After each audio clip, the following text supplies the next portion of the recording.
Come Ramblecasters out wherever you roam, and admit that the J will never come home.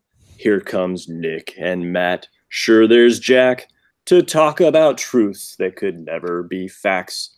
If you think we have a point to all of this babbling, on this podcast, it's called Rambling. I like it. I like that one. The times they are changing. I really wanted to have my harmonica, but I everybody wants to get stoned. Everybody's on stones. No, I think that was better than the last one. Oh, thanks. Maybe. That was meant to be a compliment. I know it didn't come out that way. And if you guys are wondering, Chris is absent tonight. He had a family emergency. He's doing a favor for a friend. Right, exactly. He's got a friend in me. Anyway. My favor, he's destroying evidence, I guess. I don't know. Yeah, that New York area. It's what happens. Hey, money talks. Right. It does. So how's it going, guys? How's your week been going? Been good. I've been busy. Yeah. I don't know about you guys. I don't know about you guys, but the weather here today in Raleigh, it's the best it's been in months. I always call it, when we have a day like this, I always call it a San Diego day. Mm-hmm. The weather's just perfect. Just no humidity, but sunny. It's the first time I've walked outside and didn't want to punch somebody in the face. Because the weather that's a rare day for Jack. Yeah, and the weather is you just got outside, but this weather's so nice. This weather's perfect. Yeah. We've had about a week of some good weather as well. Well, let's go ahead and brag there, Matt. We didn't have a week. We had one day. I think it's one day where the air conditioner hasn't run. Oh, okay. And the air conditioner's like it's struggling to work anyway. So it's like, come on, just make it 30 more days. Make it 30 more days, and we'll be good until next April or May. That's one of the things that I don't think I'll ever get over about living in LA. Is that, you have the air conditioner on in the South from late April till late September, and then you slowly turn on the heat, and then that's it. Whereas in here, I've got the AC on year round. I mean, it's not set low, but it's AC's on, set at 74 or something, and it's like wow, it's like I've never turned on the heat, not one time, and it's just so weird to think that why do you even have a heater? Oh, sometimes that temperature dips down to 60 degrees, 60, A brisk 60. Hey, hell has been known to freeze over, so get ready, Nick. Exactly. Yeah. I know. When I used to live we lived in East County of San Diego County. There were times morning we come out and the windows would have frost on them. They'd be like, "Oh, frost! What do I got to do?" Because it's frost. What am I supposed to do with frost? I don't have a scraper. That's when you break out the. Well, then you find out. Well, yeah, and then you find out. Don't put hot water on it. Oh, because that'll just crack your windshield. But we're talking like a film of frost on your windshield. I guess I better go in and get a jacket. But that's what cracks me up though. The lowest it's been here is 53, I think, that I've seen it. And you see people walking around in parkas, and you're like, it's 53 degrees, people. Like, you're not in the Yukon territory. But when you're not used to 53 degrees, that's cold.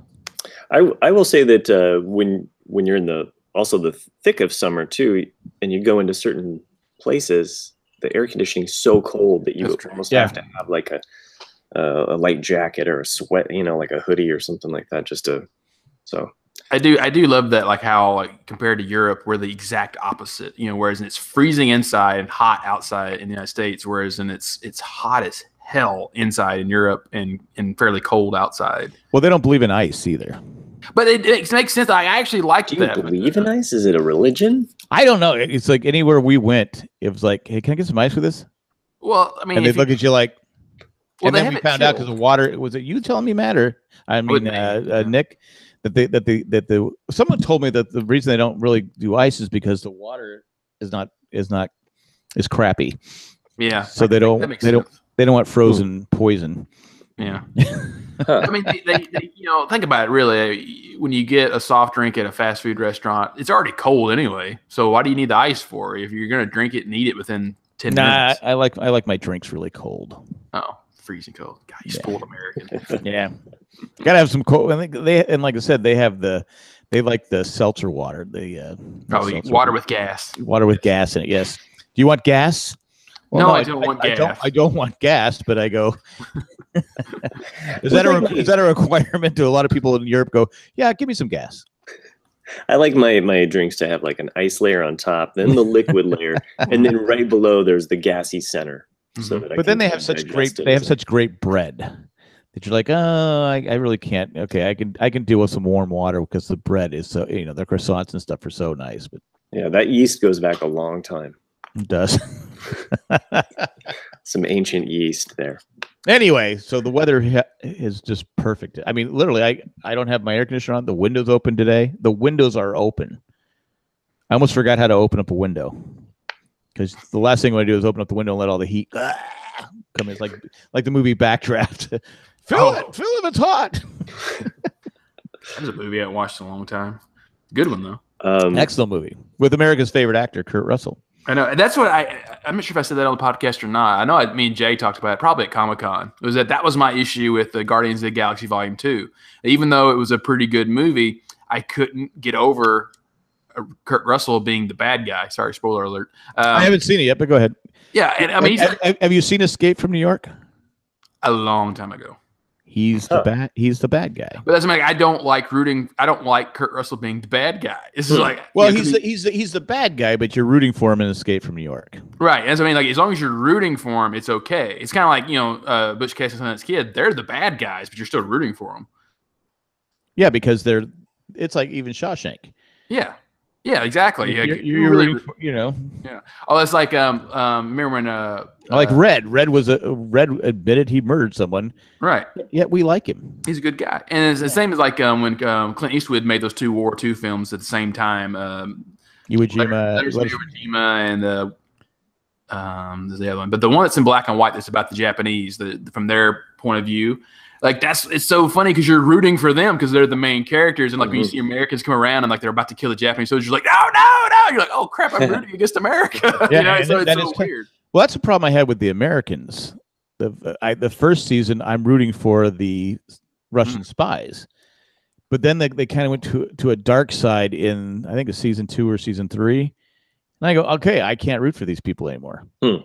They've crossed the line. They've Walter Whited. Exactly. I mean, but even that, you just brought Walter White. Yeah. Who didn't root for Walter White? Sure. I mean, I know there were tons of people who were still rooting for him in the very end. So. Yeah, I mean, you wanted him to succeed, even though he was pretty evil. I mean, he was pretty evil there. Oh yeah, he'd gone. Yeah. Spoiler: he'd gone to the far dark side. Speaking of that story, kind of like, do you guys watch Better Call Saul? Haven't watched this season yet. I'm a season. I watch it on Netflix. So okay. Well then, okay, we don't have to talk about that. Myself included there. There is a recent show on Netflix that I did catch, the Disenchanted. Is anybody? It's the new Matt Groening show, Simpsons creator. No. Yeah, I watched the first 2 episodes the other night. I may have been a little influenced, but I laughed quite a bit. I LOL'd multiple times. So LOL'd, ha ha ha. Looking forward to kind of watching some more episodes tonight. What's it called? Disenchanted. Disenchanted. It's funny how when you're word you used under the influence or whatever. I just, what'd you say? It's funny how like sometimes things can be so much better when you have some Mentos. And I'm not on. I've told that story 1,000 times. They call him Bruce.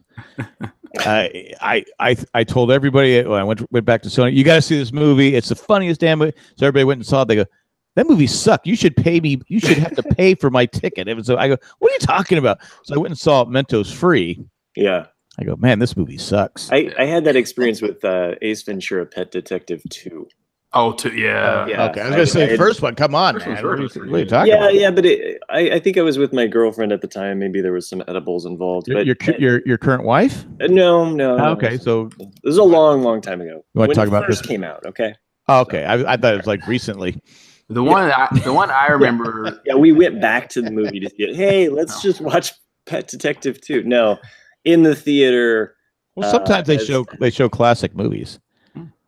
Sure, they do. Classic movies like Ace Ventura, Pet Detective 2. It was the scene where he was coming out of the rhino. I just lost it. I was just like, this is just so absurd at this point. I could not keep it any longer. The one that I remember thinking was just a masterpiece was Monty Python's Meaning of Life, and I must have been just off my rocker, or just saw so much minute, because I remember the opening is that the hostile takeover. If you ever seen that movie, where it's like two buildings, or they like rope, like kind of like a pirate ships. Like they take ropes and like they rope another building and pull it toward each other, and like they're jumping through the windows to like rob each other. I was like, oh, I get it, it's a hostile takeover. And I remember just thinking that was the funniest thing I'd ever seen. And I went and bought it like the next day, thinking like, oh man, this is like another holy grail, just great. And then I watched it, I was like, this isn't funny at all. Just. That's how Menno's. That's why it helps the economy. Yeah, because it just makes things better. Sure, right? Yeah, because the 70s. I mean, yeah. Well, all movies that were inflation. Although that was probably more Coke influenced at that point, right? Right.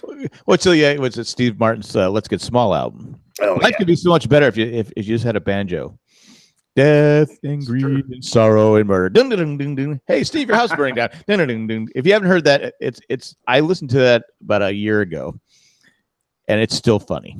It's still hilarious. It still holds up. I got it on vinyl recently, and just happened to put it on. I gave it to Jay.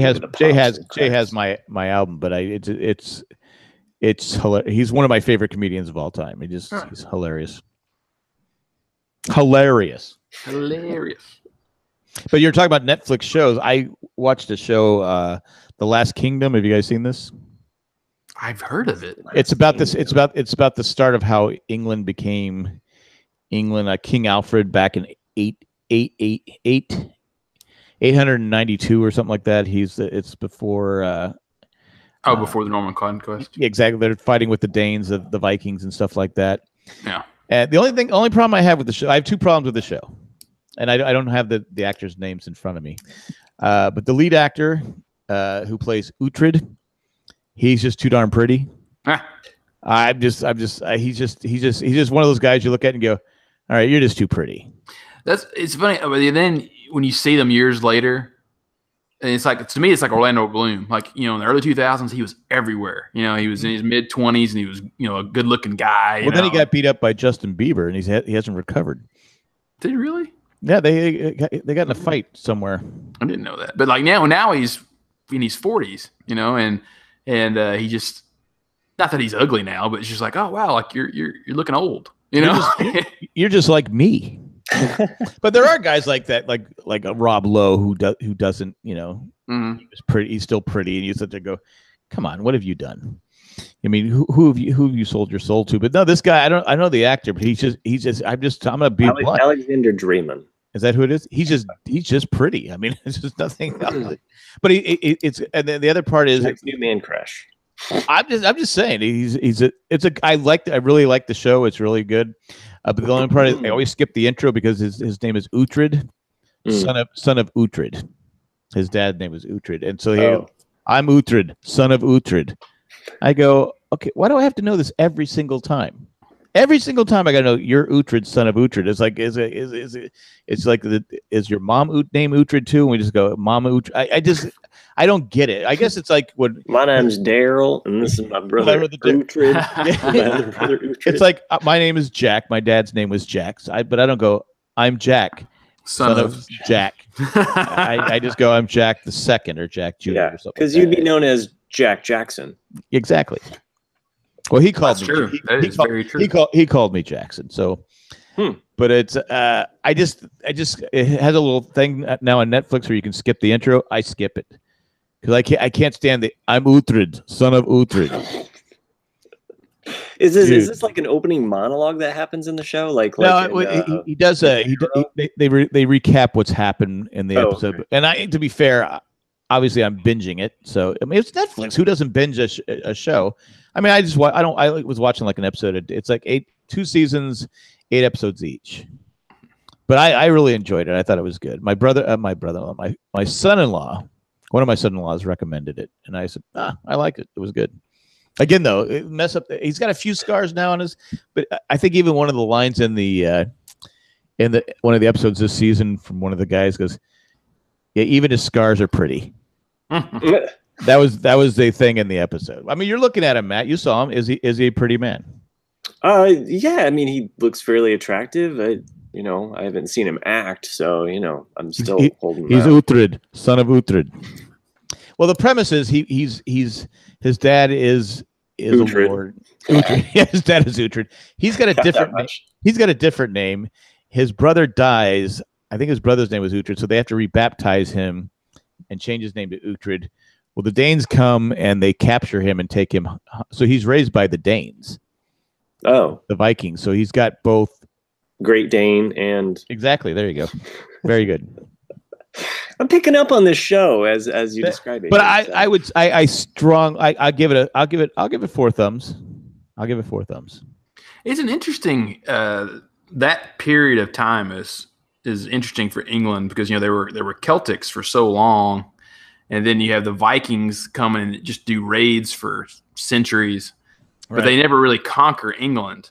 And so then they switch to France. The Vikings do, and then the French pretty much pay them off and say like, "Hey, let's join kingdoms." And so that's why for years England so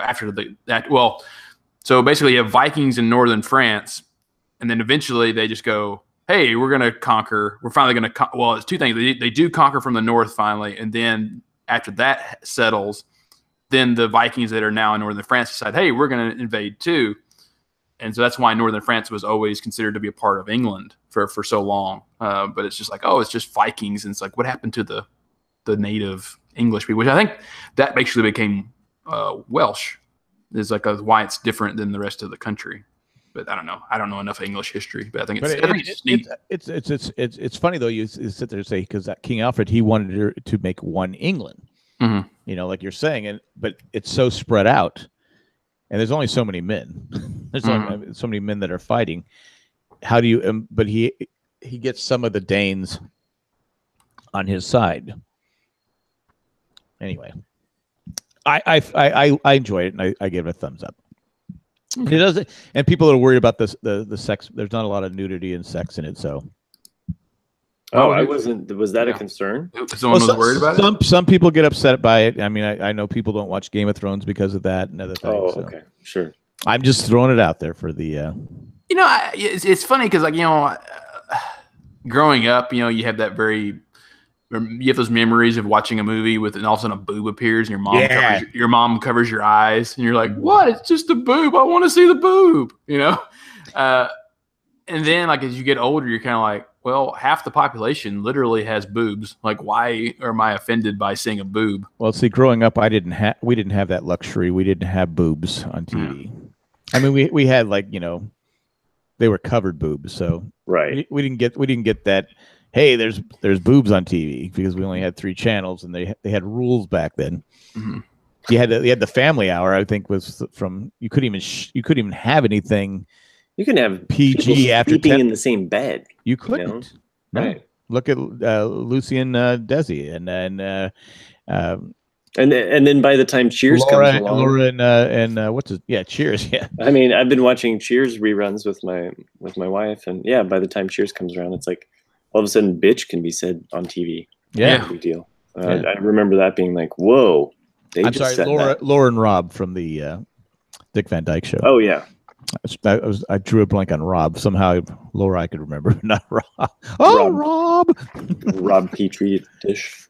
So you're talking about binging shows on Netflix. I had a friend of mine, a girl, messaged me and talking about how she was just now going to watch Lost for the first time, and she said, "But a lot of people have told me it's not that good." I'm like, "Well, those people are nuts." Why would you go into a show? you have to go in there with an open mind. Yeah, exactly. But it's funny because like I try to tell people every time, like, don't binge watch Lost, but that show is impossible not to binge watch. Oh, because sure. Because you want, and going back to Last Kingdom, it always did a good job of the. I gotta wait till tomorrow. It's 3:00 in the morning. I can't watch another episode. Right. But you're like Lost. I mean, I know the first time I watched it, I think Jay and I watched 14 straight episodes. Yeah. Well, and you get on a show and you want to finish it out too, or you might be really close to the end. My wife was that way, and she's not really one to be quite the TV junkie, but it was like she was really close to finishing a show she was watching. The Walking Dead. So, yeah, The Walking Dead. Yeah, and they announced that Big Bang Theory is going to be canceled. I know. Finally. So upset about that. I just really hope that Raj finally finds love. Like, I mean, every time I watch that show, I'm always like, is this the girl? Oh no, this isn't the girl. Is this? Nope. Yeah, so they had one of those, you see them on Facebook, it was like 10 shows that you thought had a positive ending, but actually were kind of sad, and the one that I remember was Friends, because you don't think about it, but you're like, everyone got a happy ending, but Joey, because everyone got married, and then Joey was still the single guy that. Well, he didn't his show. He had a spin-off. And it got canceled. But even in Joey though, like he was in love with a girl out there and didn't care anything about him. So that's what I mean. Like it was like, oh, that's. They kind of repeated the Rachel kind of setup. I really thought that like where they were going towards the end of Friends is that Rachel and Joey should have ended up together. I felt like they shoehorned the whole. Wait, Rachel and Joey should have. Yeah, well, they were teasing that. They were teasing that for a while, and then all of a sudden they went a different way, and that's fine. But I felt like the whole Ross and Rachel finally coming together after they had a kid. I don't know. I was fine with them being done after the Copy Girl. Yeah. Yeah. They were on a break. I didn't mind them like hooking up back and forth again, but I just felt like in the end, like. I felt like they played out their relationship too much, and I felt like it shoehorned them together. So I think I'm in the minority on this, and I get a lot of heated debates for people who are very passionate about Friends, but I think the show, the Phoebe fan clubs, should have ended at like on the 4th season. I think is what it is, where Ross is going to get married to Emily in London. That's the 4th season. I think that's the end of the 4th season. Yeah, really. And because the show is really good for the first 4 seasons, and then after that, it kind of is just. I don't know. I mean, there's some really great episodes. So I'm going to disagree with you on because I do like the Monica Chandler storyline, but no, it's good. I'm saying, but there are good episodes. But I'm saying, if you look at plot wise, most stories, your characters are going to be a mess or lost in the early seasons, and then figure out who they are as it progresses. Right. Whereas in Friends, to me, was going on that path, and then as past the 4 seasons, those characters become more neurotic and more crazy. Because you look at Monica really gets annoying later, in the seasons. So you're saying she's the Kate? She is kind of the Kate of the show, yeah. But I liked Kate. I'm with you, Jack. But I need to watch it again, and in years now that I'm more older, like would I find Kate annoying? She's annoying, but still Kate. Yeah, I would probably still like end up marrying Monica. Mm-hmm. So killing Rachel, and Phoebe would be the. But wait. We gotta go back to why would you kill Rachel? I'm just saying. Mary Bob Kill. Yeah, so. I know what you're saying, but why? Right. But why? I didn't understand why you. I just found Rachel to be more annoying than Monica. So yeah, she definitely had her moment. That's just me. Definitely, yeah. But yes, you're right, Monica. Well, it's not her fault. It's the way she was raised. Look, even look.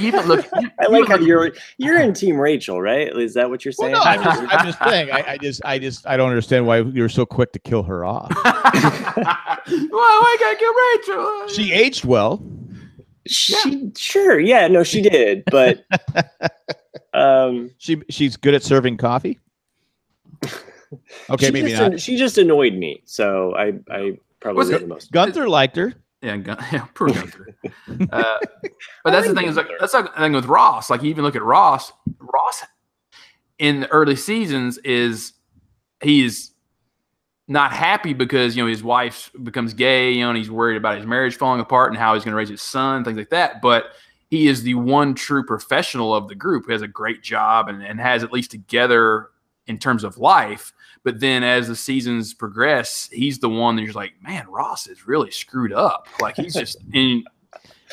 He gets worse, and that's what I'm trying to say. Is that I love the scene because he's in love. He's in love with Rachel, and Matt killed her off. I love the scene, by the way, and this is probably the best example I can think of Ross going neurotic is when he sees Chandler and Monica together for the first time. Oh yeah, through the window. Yeah, through the window, and he's there with a colleague who's supposed to like kind of like evaluate him to see if he's ready to come back to work. Oh right. So and my sandwich. I like the early years where he's on the balcony and and he's being attacked by the cat.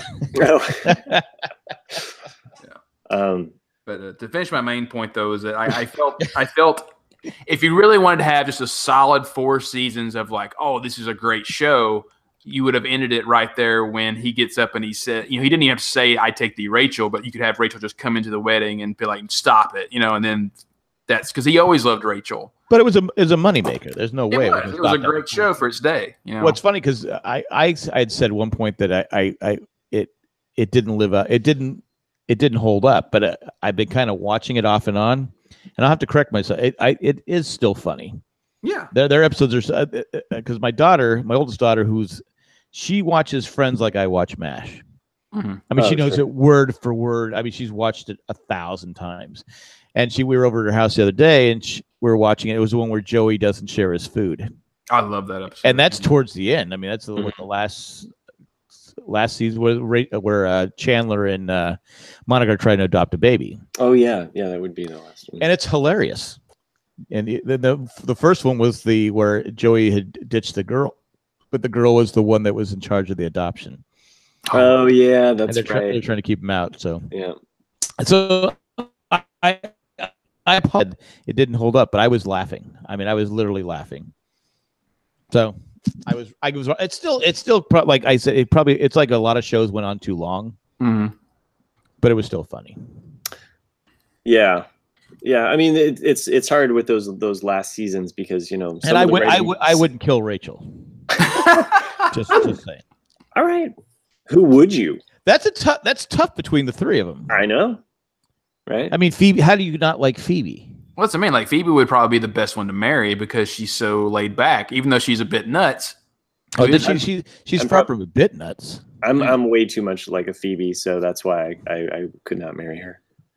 I need the Monica to. Well, Monica, she's anal, so I can handle Monica. Right, like, but Phoebe's too chaotic. I'm kind of chaotic like that. It just chaos and chaos don't mix. So, at least in my experience, so that's why. Well, I remember like the episode where they tell Monica, her parents tell her that they blew all the money for her wedding. Yeah, that one I if I'd have been Chandler, I'd almost said like we're not getting married over that because how far she pushed it. You know, like hey, like I understand that you want to have your wedding of your dreams, but like this is probably 10 years worth of savings. You know, and you're wanting me to. I mean that I totally got Chandler's point of view on that. And I was like if you're really insisting that I spend all my life savings on our wedding, then I'm not going to marry you. I don't know. That's how I felt on that one episode. I just remember that was like, wow, that woman is insane. If you're going to spend that much money, because he even says that, you know, like I'm not spending my money on a party. You know, and she's like, if you keep calling it a party, you might not get invited. I think in that moment I've been like, okay. That's my stance on weddings. People spend, and I know because I've done it. Spend way too much money on a wedding. Yeah, I mean, weddings are just ridiculous. I might have said that on this podcast at some point too. Like in my little bitty rinky-dink hometown, it's all a status thing, you know. And I've known lots of parents take mortgages out on their homes because you know they have to one up the Joneses and have like these huge weddings. And it's like, dude, like I can't believe you took out another mortgage in your house for a freaking wedding. Like you're nuts. It's crazy. But going back to Friends and Matt killing people, I give the actors credit because the actors were actually friends. I mean, in a show that was as huge as it was, yeah, and how most shows and movies are torn apart because of the egos. Well, anything Right. in life. Yeah. I mean, people can't control their egos in anything. That they work together because they remember they held out, or they said, "Look, Yeah. Well, equal pay and all that. Yeah. equal." Yeah. So when you're talking about equal pay back in the day, Right. the women on the show made the same as the men. I mean, it was they. Well, and also too, like, I mean, because I know that some people, felt like certain characters shouldn't be, they're not as big. I could see an exec being like, oh, well, she's not as important character as or like, Rachel. as Rachel, or Rachel. We should really kill Rachel off the show. Rachel, we got to prove the situation's serious in this season. Yeah. We really want to. Matt wants her killed off. We're killing Rachel off. Ross is going to become an anti-hero and start cooking meth. Now, hear me out, guys. Hear me out. All right. It'll never work. No one will believe it. No. You really think Rachel he can- gets cancer, and Do you really think he can live in Manhattan on on a paleontologist's salary? oh my gosh, yeah. None of their houses make sense. So He's got like two wives, two ex-wives, and kids, and so. I don't know. I mean, there A are monkey. definite like blind sides to Friends. It does exist in a kind of utopian, but that's what TV shows do. They present a. But I'll give the actors credit. I mean, they stuck together, and they always say they're still friends. Yeah. I mean, because like that '70s show, I know everyone hated Topher Grace, Yeah. the main character, and you can read lots of articles on that. How he was like the first one in, first one out the door. Like he just never He wasn't a friendly guy. wasn't a friendly guy. Well, his Yeah. career's has he done anything recently? No. Like he was so typecast, and he always played the same character. The last movie I remember him in was Predators, the one where they were taking Oh. and he was the serial killer kid or whatever. Okay. Huh. I'll be honest. He was my kill. Yeah, Oh, your who I- kill of the yeah, men? of the men. That's who I kill. Okay, Jack. Since they were in high school, I'm not going to play that game. They're in high school, but they're like 9 years old. Now we could say that, but about them grown up. And then what was it? Months ago, maybe 3 or 4 months ago, I was reading an article about I'm forgetting his name, Alexander from Seinfeld. Jason Alexander. Jason Alexander, yeah, the reason why his wife, got killed off on the show, with the poisonous stamps and all that. Yeah, Oh is yeah. because of something like that. Like I forget, like they didn't like her. they didn't like her. Like cast didn't like her. I mean, she was a great actor, but they said we had nothing against her acting skills. It's just like they didn't like her as a person or something like that. And She was hard to deal with. Yeah. yeah, And you go, wow. I mean, at what point do you go, I got a pretty good deal here. hmm I'm gonna get along with people.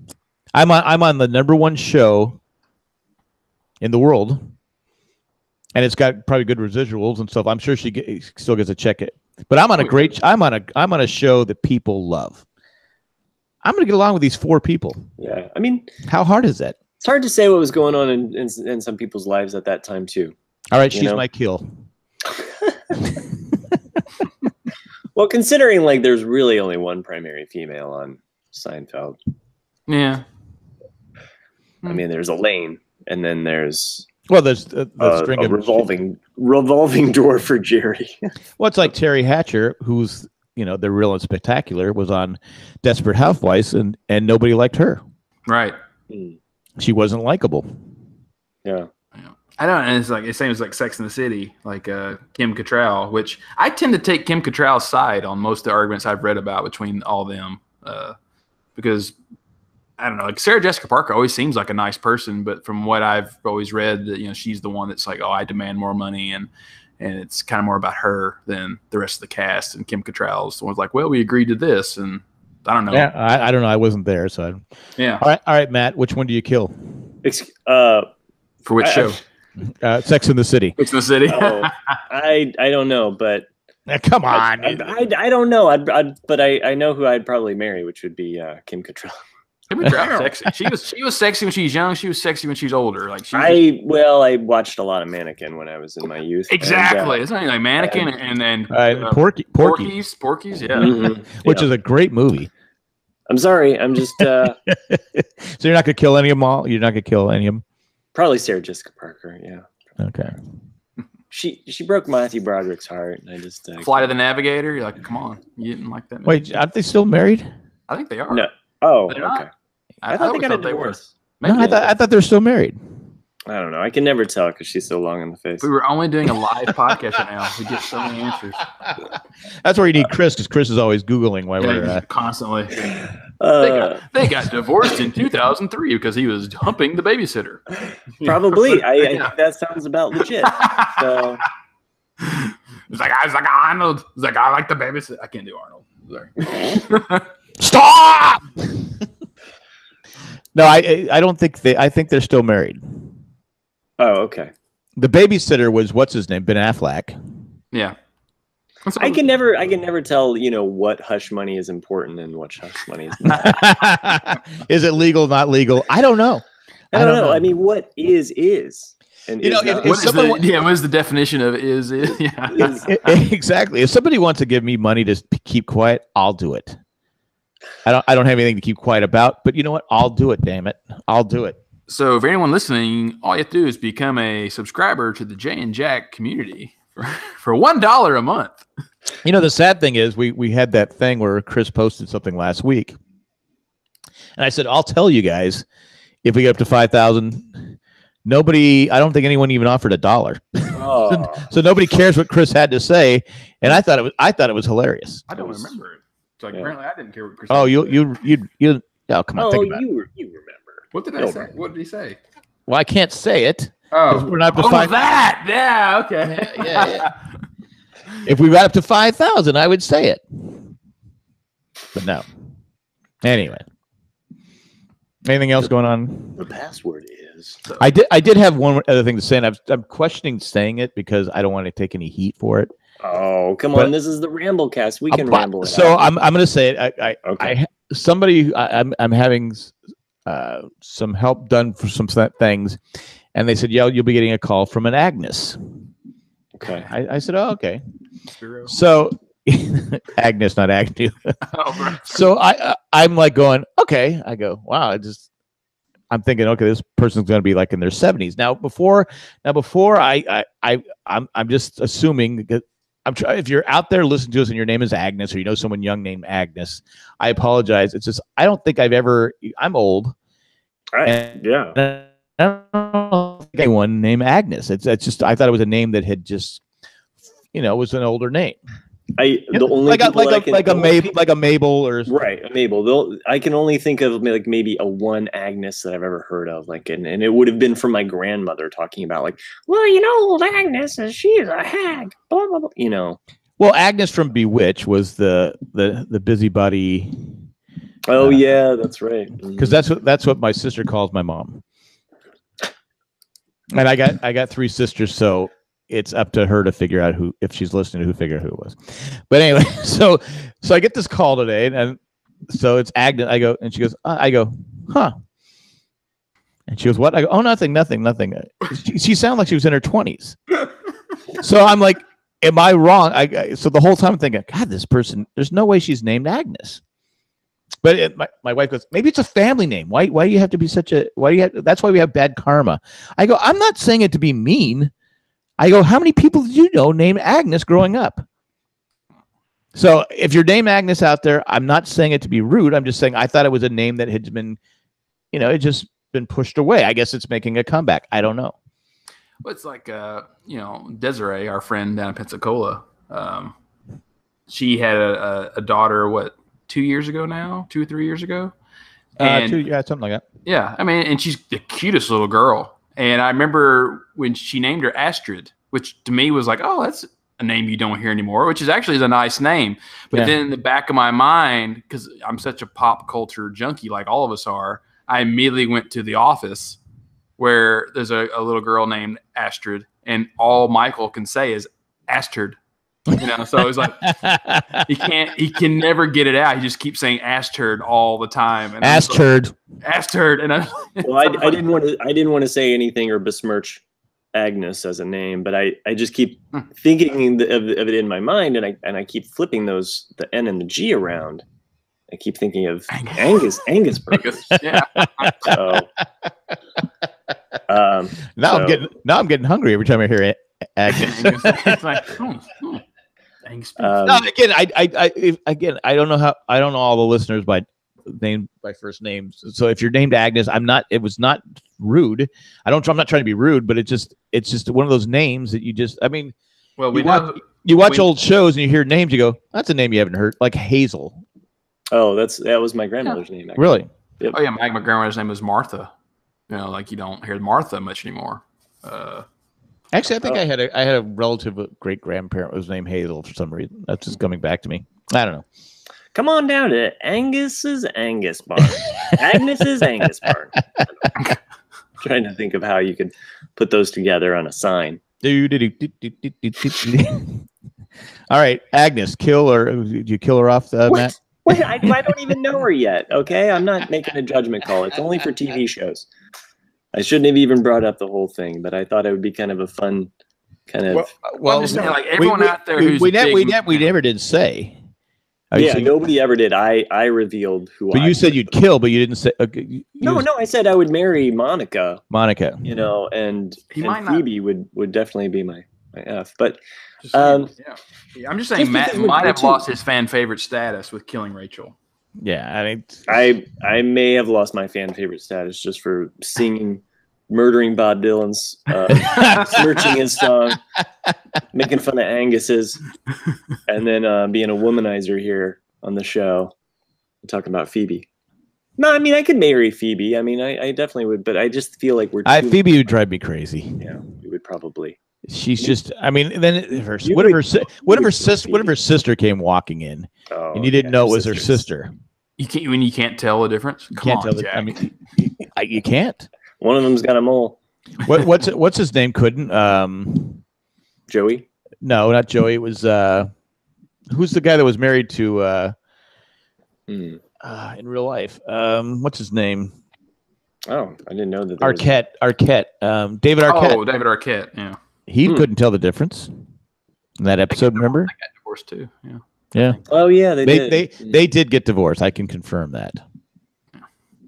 I will confirm they did get divorced. So I watch TMZ. I know what's going on. I'm kidding. That's a website that's made some money, huh? A little bit. Yeah. So, yeah, that's it. That's all we've got for rambling tonight. We're all out of rambles. So what else did I do? So I saw. Let's do the mini rant cast here since we were talking about it. So I got to see 3 Dodger games, which the only time I ever go watch the Dodgers is when the Cardinals come to town to play. Did you get a Dodger dog? I got 1 on the first night and then 2 night after that. Are they still good? Well, last year when I went, I made the mistake of getting the giant Dodger dog, which is an all beef hot dog. It tastes completely different than the Dodger dog. So I got, because they're like regular hot dogs, whereas in the giant one are like the big ones. So I got 2 regular Dodger dog, and they are a good hot dog. I mean, when it comes down to it, it's just a hot dog, but it is a good hot dog. But for a stadium dog. Yeah, it's pretty good. I mean, I haven't been to Dodger Stadium forever, and I'm anti-Dodger everything. So I hate everything Dodger. I mean, I will go out of my way to hate that. But when I first got a Dodger, I goes, holy crap! Why can't we make these kind of hot dogs down in San Diego? Call them Padre dogs. I mean, I don't care. But they were like the greatest thing. I mean, I just said these things are great. These Dodger. I don't know what they do. Maybe because the buns are fresh. I don't know. It was good. Yeah, I got 2 dogs and some nachos and a couple beers, and blew half my salary. Do you put you put the peppers? No. Well, the thing is, peppers? when you're like me, you like to do everything in one trip. So you got so much crap in your arms. Like the last thing you want to do is put it all down and then go, I've got to open up this hot dog and the aluminum here and just. Well, do you wear one of those hats with the beer on the side? So they should sell those there. I would wear it. Do they still make those? I'm sure they do. But it's funny. We were talking about nachos and jalapenos. I love jalapenos on nachos, and that's it. Yeah, I don't like them because I don't like them on my my potato skins or anything. I'll take them off. But if it's on nachos, I will eat them. Yeah, there's a restaurant that I eat at quite frequently, and they make a jalapeno sauce, kind of like a cool spicy sauce that they put on their burgers. Really enjoy that. I like the hot sauce. They give it to Monica. Or not Monica. I'm sorry, Rachel. Screwed up that joke. Look, it's not that I have anything against Rachel. You were quick to kill her. You were like, she could die. I was pretty quick. No. But I got annoyed with that haircut after a while.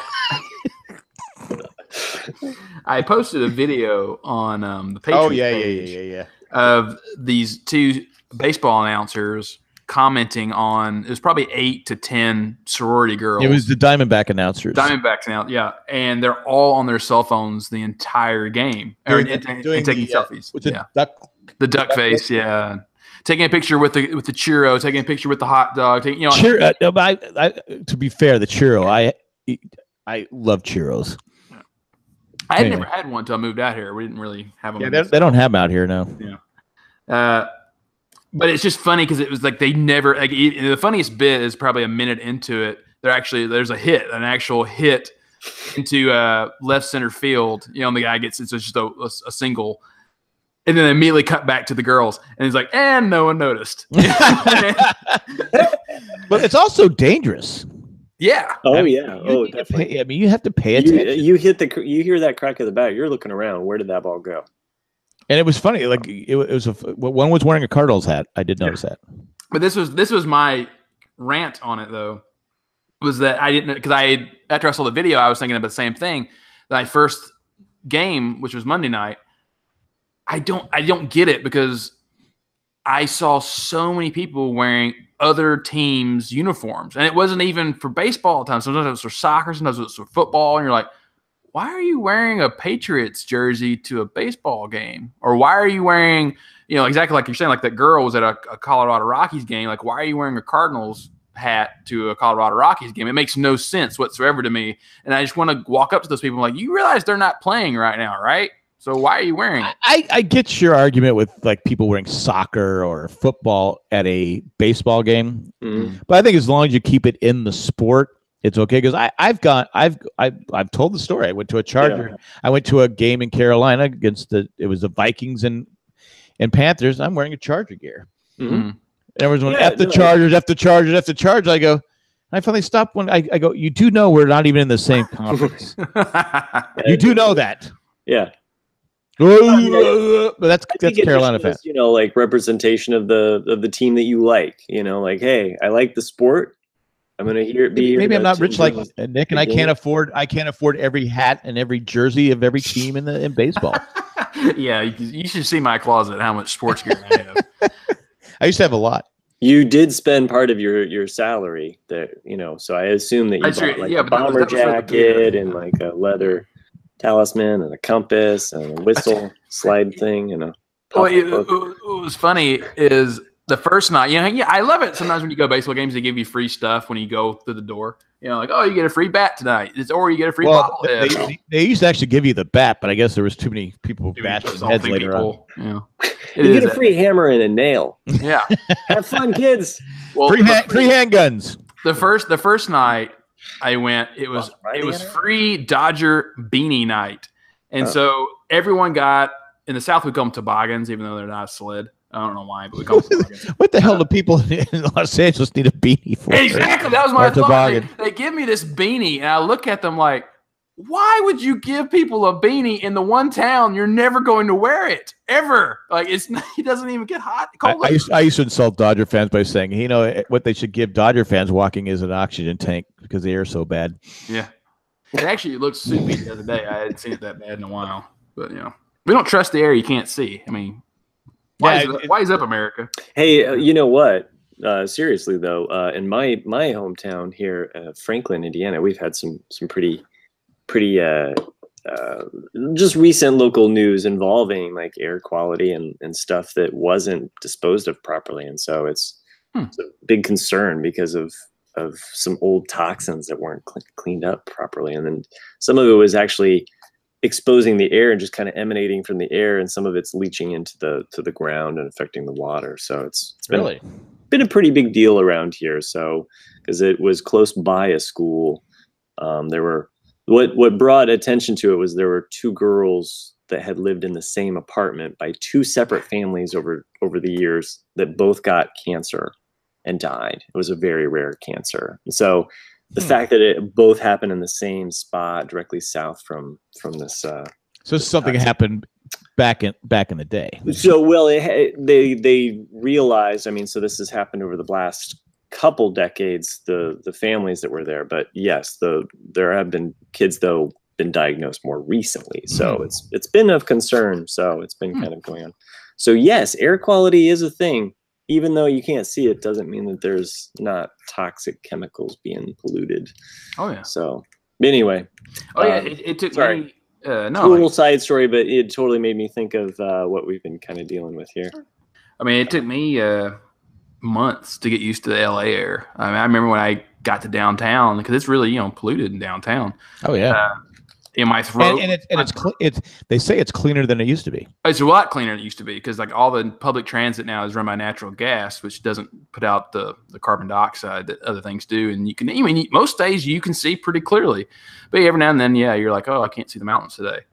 But I can't see my hand. Yeah, but yeah, I remember like my throat for a long time was like really scratchy, and I was always coughing, and it's like it's just like man, like I'm breathing in all this crap. It's just the smell of LA. Smell A. Well, Smog Angeles.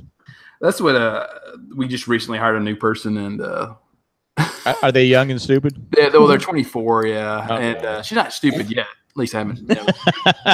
She's not stupid yet, but she's working at it. But yeah, she's working at it. Yeah, give her time. Breathing in that pollution, it drops the IQ points. It does. Sitting in traffic for 10 hours a day. Yeah, can do that for you. The road rage, the frustration, the stress causes your brain to stop working correctly. I think clicking on Facebook can also do that too. It's like. We're all guilty.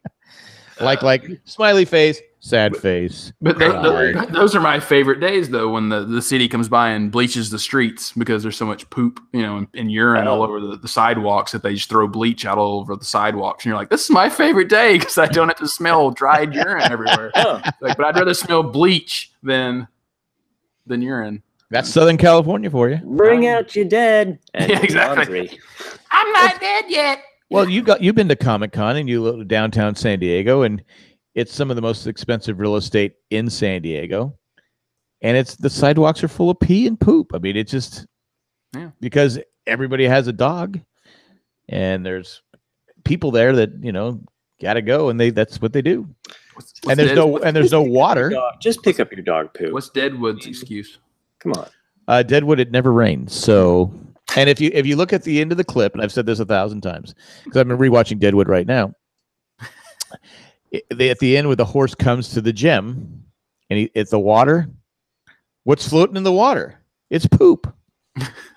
It's poop. If you look at it, watching it, because I always go to my wife, it's poop. She goes, I know. You say it every episode. I go, what else is it? It's not so bad. It's a Baby Ruth. But no, during the opening credits of Deadwood, which is excellent music, by the way, the horse gets to the inn. He's walking through the water at the gem, where this water comes from. I don't know. It never rains. It never rained one episode of Deadwood, and it's floating poop. I'm just saying, floating poop. But there's gold in them hills, so anyway. If you haven't watched Deadwood, best show ever. Have you watched it, Matt? Yeah. Okay. Yeah, I've watched Deadwood. So we've talked about Deadwood. Oh, that's right. So, have you guys watched Jeopardy? Because I watch Jeopardy a lot. Right now they're on a break. So I haven't watched Jeopardy in a while. I'll take the rapists. Those are so funny. Ha ha ha! It's what your mom said last night, Trebek. There was a contestant that cussed the other day though, or I guess it was last month. Yeah, it was kind of funny because I think I would do that on the show if I said the wrong answer and I knew it. I would probably be like, oh yeah. I would probably just like let it out that the person was like, oh peep, and it was pretty funny because it was obvious what they said. Oh, sure. But yeah, there was a pretty good laugh. What I would do is it's my OCD. You know how you always have those contestants that just constantly hit the button, just like they're hitting like a billion times. I would be that person if they kept winning it. Eventually, I'd be like, if you push that button one more time, so God, I will punch you right now. I'd be that person on live television that would just threaten the other contestant. Like, You buzz one more time, see what happens. Happens. I will kill you. Yeah. Are they still doing the where he goes and talks to them? Oh yeah. That's the worst part of the show. It is the worst part. It's because he's terrible at it. Yeah, I know. But and the people are on. They're just not interesting. Oh, he's not interested in what they're saying. I mean, he's already like sometimes he's already like moved. Yeah, you're just if you were Rachel, you'd be dead. I think what the funniest one that I'd seen the other day, and even my kids, because I watch it with my kids sometimes. It's educational TV. Hey, it's trivia, and that show's been on forever because it was forever. He did. Yeah. It wasn't Trebek that hosted it originally. It was no, it was somebody else that originally. Yeah, Steve Irwin. I'm just joking. It's not Steve Irwin. What is a stingray? Too soon.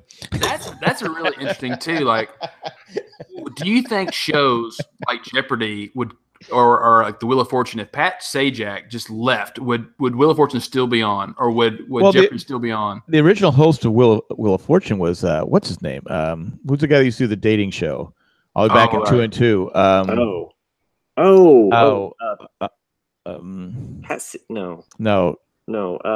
Yeah, I can see the guy though, but yeah, because they used to do is you'd have like if you won like $2,000, which back then you didn't win, but they'd scan you. I'll take the TV for $400. Right. That's how the show started. It was what's his name?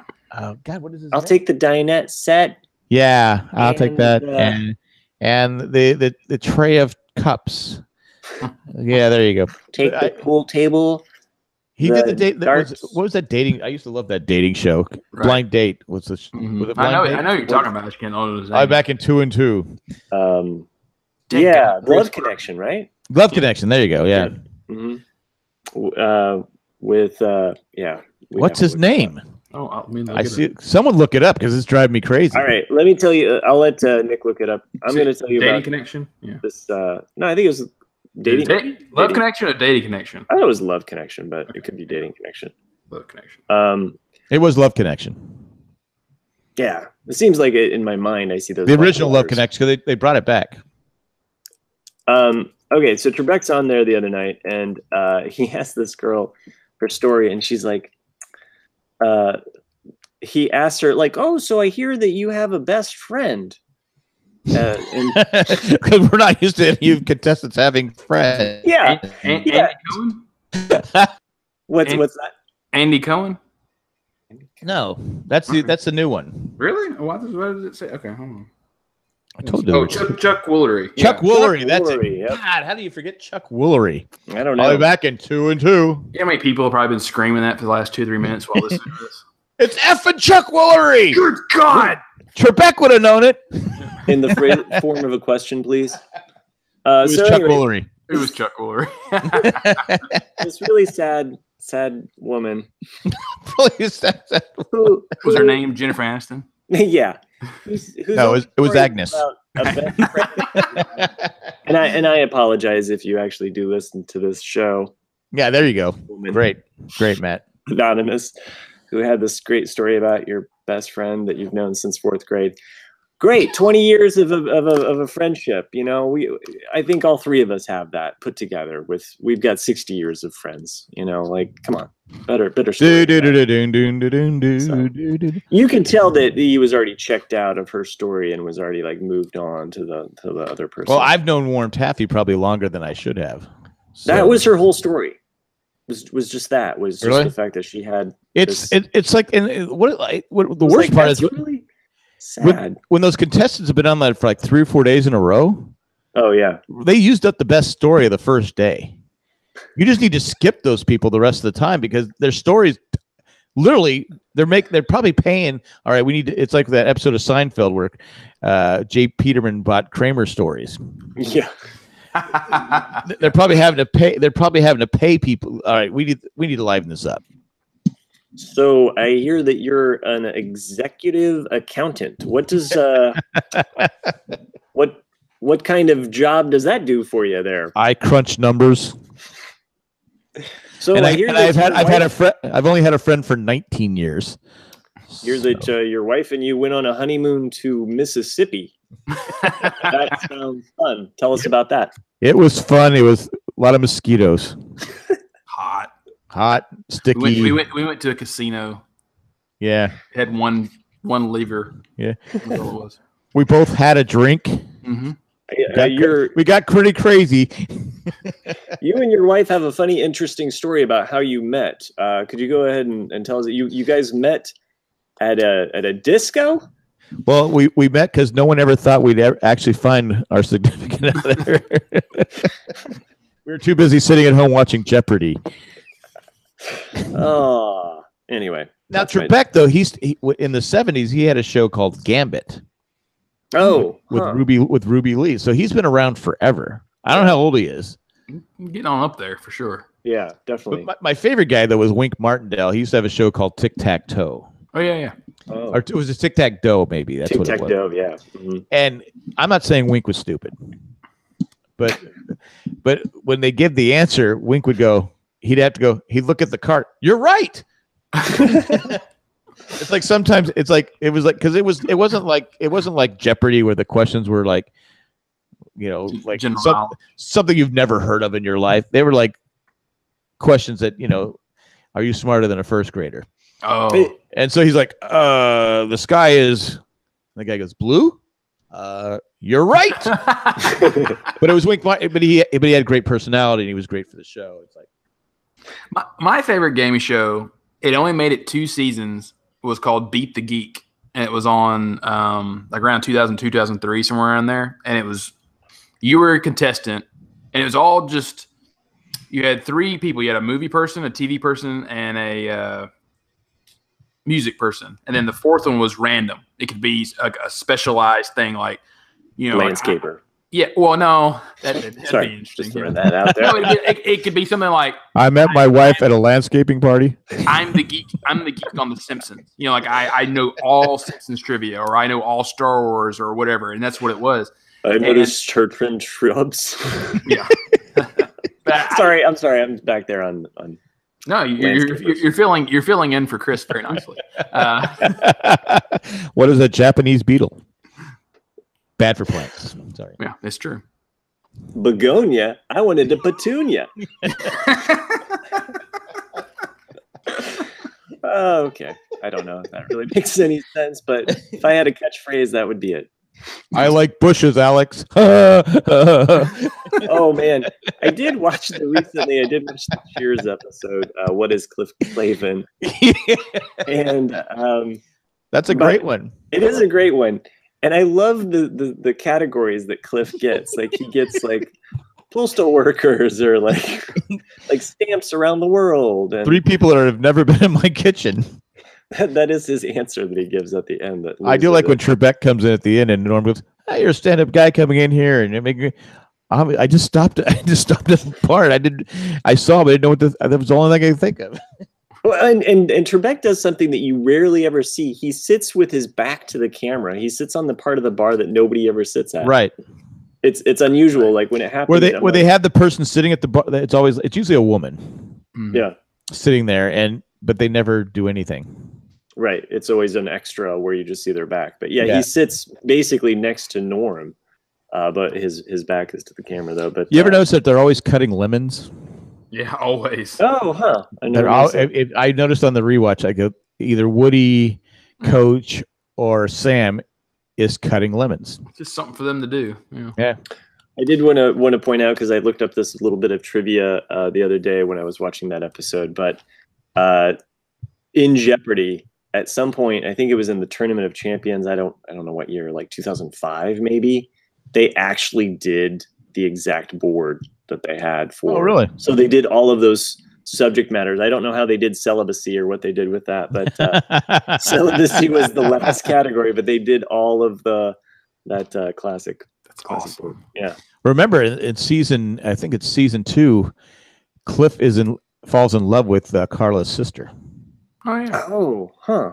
And wants to marry her, but Carla's sister kind of gets around. I don't remember a lot of those episodes. I just watched it, so I mean, anyway. So, Nick, did you ever finish your favorite game show story? No, that's okay. No one listens to this podcast to actually hear me finish. They don't listen past the first hour, really. Yeah, go ahead. You got to finish the story. I don't even remember the story now, but it's just it was a show called Beat the Geeks. It was funny. In the end, they come out with baseball bats, and whoever's left on the stage gets beaten. Exactly. And that's a show I'd watch. Yeah, exactly. It starts off all prim and proper, but then it turns into total anarchy. Bring back the Running Man. American Gladiators. That did come back though. Yeah, but it wasn't the same. No, it wasn't. I told my wife because I said I'm working out. I'm gonna do American Gladiators because I used to watch it. It was either on Friday or Saturday night. She goes, "Why do you watch this show?" I go, "I love this show, Nitro." And I go, "I could beat these guys." She goes, "But you're like 100 pounds." I go, "I'm mobile. I'm quick. I'm spry. I can get around these guys. I'm wary. I could do not. Well, now I couldn't do any of it, but I could have beat those guys. Okay, I liked it. I thought it was a good show. It was a good show. I remember American Gladiators. Even the women were bigger than me, more muscular. I mean, they were. I could never do like all those upper body strength stuff, like the bike, the ceiling bike. I could never do that. No. I think I could have done it back in the day. All right, I think I'd been all right. The game show that a certain generation here listening and hopefully Nick, Double Dare. I was gonna say beat the geeks. Double Dare would be the game that I would love to like as an adult go back and do. So, or even as a kid again, like to just be able to do the Double Dare challenges. Like I just remember watching those mazes on TV. If you don't know what I'm talking about, go ahead and I told you at Universal Studios they made a hamburger and I got slimed. Oh, you did? But my people lost though. Whoever was ever putting me together, I got picked randomly. They came and got me. I said, and I got slimed. Sounds like you were in a real pickle. It's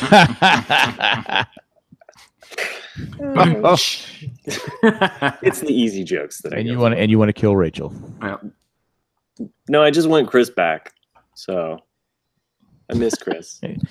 So you don't want to be Chris anymore? He's been here the whole time. His mic's muted. His mic's muted. He can't figure out how to work his mic. He's actually just been playing with cotton and vaping the whole time, and just judging us for everything we're saying. No, I hope Chris makes it back. Well, he got a new Jeep. Saw that he was posting about his Jeep. I wasn't quite sure what had happened, if his old Jeep died. I don't know. I was waiting to talk about it on the podcast. I know. I figured he would wait till Nick started talking, then he could tell. It could be something extremely interesting, like, "Hey guys, I'm running for president. Hey guys, I got a new Jeep." I got evidence on the No, I got to talk about my Jeep. I could prove that Trump is guilty. Oh, why no? I got a new Jeep, guys. Go back to reset. But no, I'm just listening to you guys. Okay. Going back to my Dodger rant, I want to talk about so on the third night though. Just speaking of people not paying attention, those two guys and two girls are on a double date. They're sat right in front of me. They got there in the third inning, and I don't know why he was. That's the thing that makes me. I understand that LA has traffic, and then it's hard getting into stadiums. But they get there in the third inning. They sit down for half of the third inning. Their entire time taking pictures of themselves. Then they get up and they go, "Hey, let's go walk around." They walk around the stadium. They come back in the seventh inning with food. They eat the food, and then they go, "Okay, let's go." It's Dodger fans. Yeah, I didn't understand that. They didn't watch the game, not 1 second of the game. Those tickets aren't cheap. Yeah, I was like, for those four people, they probably spent over $400 or $500 for all four of those seats. I was like, and if I was on a date, and I don't know what date these people were on, but if this was like my first date with this person or second, and I'm like, "Hey, no, you're sitting here, okay? I just paid $100 for your ticket. You're sitting here and watching this game." I'm like, it's just little things I couldn't get over. I don't like leaving. My wife and I, we were first dating. We went to a Padre game. They were losing. It's like the eighth inning. She goes, "Can we just go?" Blah, blah, blah, blah. I go, "Well, the game's not over yet." So I said, "Fine. I'm not going to argue with you." So I need to get some gas. I have the game on. Padres came back and won at the bottom of the ninth. See, that's what I mean. Like, and then the third game, exactly, it was a very defensive game between the Cardinals and Dodgers for anyone else that's interested. And it was 1-1 forever. It was a straight defensive game all the way to the top of the ninth. Was that the extra inning game? There's no extra Okay. innings this series, this three-run game, a 3-game run. And then they had one guy got walked on, and he hit a homer in the top of the ninth, and the Cardinals won 3-1. But it was like it was. But it's like if you leave in the 7th inning stretch, you're going to miss that. Yeah. But that's what the Dodger fans, they say, arrive in the 3rd and leave in the 7th. Now, to be fair to Dodger fans, the first thing they'll say is traffic. Yeah.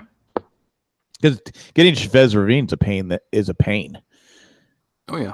It's a hassle. I mean, if I didn't live in downtown, I wouldn't go because I took the bus once last year, and I remember like walking. And I was just like, after I got off the bus, I was like, "This sucks." The subway does the subway go there? Nowhere near it. Yeah, and they do. You can take the subway to Union Station, and then there is a Dodger shuttle that will take the bus to the stadium. But then you're going to be waiting. You could walk it faster than taking the bus. So I have that little electric scooter. I don't know if you guys have seen it or not, but so I was like, that's one you almost died, right? Yeah, that's one I almost died. Yeah, riding it, but that's my first week. But I was like, you know what? I'm gonna ride the electric scooter and see if it does any good. And I got it there. Yeah, it bogged down a little bit going up the hill to Dodger Stadium. What do you do with the scooter when you get to the stadium? There are bike racks, so I just locked it up. Oh, really? Yeah. I did not know that. Yeah. So I was like, oh, this is great. So that's what I did. I had a little backpack, and so I bought a T-shirt and stuff and just put it in the backpack and then came back. Did you have a Cardinal T-shirt? No, I just had my Cardinal hat. Did you have a Diamondback T-shirt? No, I should have though. I should just go wearing. I should go wearing a Lakers jersey and like a Diamondback hat and like all these just random stuff. Were there a lot of Cardinal fans there? Because Cardinal fans travel well. There was lots of Cardinals fans, and that's one of the things that made me happy is that I expect when I go into a foreign stadium, because just growing up in the South with SEC football, You gotta have a passport to get in. well, I mean, just an opposing team's stadium. Okay, there you go. And you wonder why Chris interrupts you. Yeah, a little bit. I expect to get some crap talk to me, and but I was surprised like how many Cardinal fans are in Dodger Stadium. But those are the ones that are cheering though. That's what's funny is like anything that happens, like you hear the Cardinals say like yeah, and then like something good's for the Dodgers, and it's just like Cardinal fans are some of the most knowledgeable fans in baseball. I mean, they really are. I mean, I know Tony Gwynn really wanted to get his 3,000 hit in St. Louis, Busch Stadium. He ended up doing it in Montreal. Oh, Montreal has a team? Well, they did. But that's where he got his 3,000 hit. But he really wanted to do it in Montreal. I mean, not Montreal, but in St. Louis. But it didn't happen. 1 hit shy. But it happens. He still got it. But I was you were talking about fans and how they don't pay attention. There was a video going around by former Charger fans, San Diego Charger fans, who like to bash LA Charger fans. Because rumor is that the Chargers give out free tickets and give out free jerseys and stuff like that to try and get some fan, how you're talking about fan support in LA. Mm-hmm. And there's even when they announced they were moving to LA, that all these people in the press conference, fans, had Charger jerseys, but a couple of them still had the tags on them. Like they were given to them as they came in, but they didn't take them off. Well, there's a video going around where the Chargers score a touchdown, and there's these girl Charger fans behind. They start cheering. Well, Seattle scores a touchdown. They jump up and start cheering. So the rumor is that they were just people that please come to our stadium. We have trouble filling. It's 27,000 seats. We have trouble filling it up. Can you please just come? We'll give you a jersey and stuff like that. So, fans not paying attention. You don't jump up and cheer when the other team scores. Right. Exactly. But that's LA Charger fans. Yeah, I didn't know that. Like I was just reading facts. Losers. Dodger Stadium is the largest baseball stadium in the United States, which I guess is probably the world, I guess, now, because there's not really a baseball stadium anywhere else. But it's 58,000, which to me is a small stadium because like Tennessee. Yeah, well, like Tennessee's football stadium is 102. It used to be 108.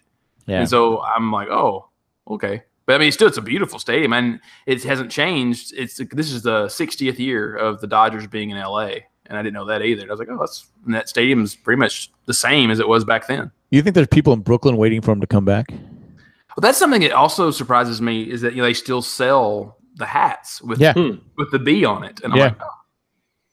Yeah, they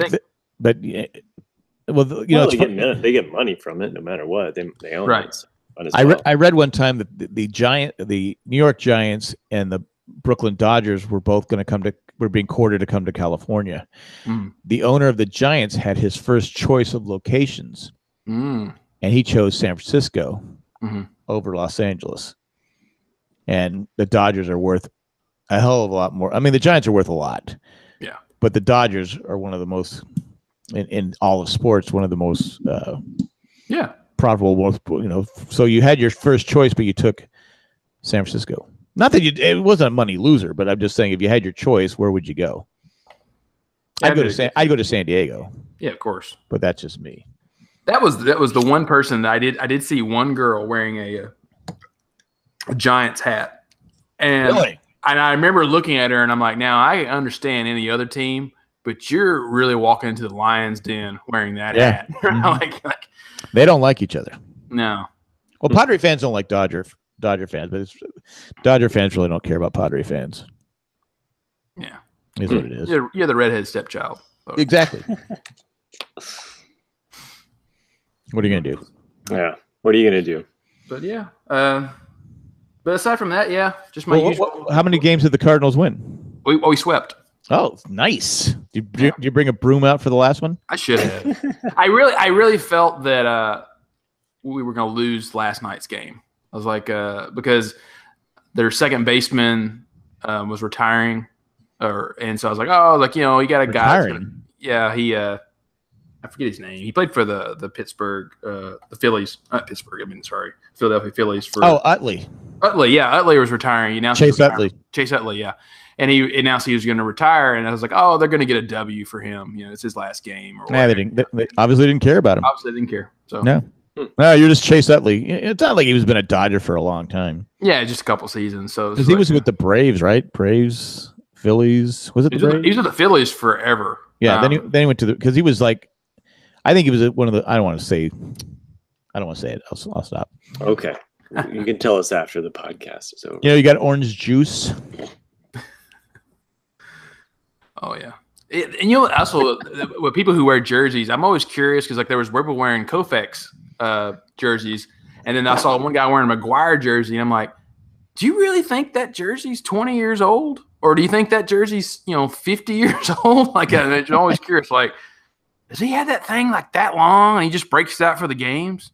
Well, I'm sure the jersey quality wasn't back in Koufax day. Yeah. But it looked a little dingy, so that made me kind of think, well, maybe it is old. Maybe he just didn't bathe. Yeah. Maybe he was on that game show Geeks. But it's LA, so the air quality is so dirty. Beat the geeks. Beat up the geeks. Beat the geeks. Google it. It was a good show. It's just jocks versus geeks. And now Koufax only was in the league 10 years, but he's a Hall of Famer. Yeah, he is. Something like that. He retired because he had arthritis in his arm. But one of the best. I think I'm starting to get arthritis in my shoulder. Getting old. Bless you. Thank you. I have arthritis in my body. So it's just entire body. My entire body. I just should be because I remember my grandma when she'd come to visit from Pennsylvania, it was hard to sit next to her because she'd coat the Bengay at night.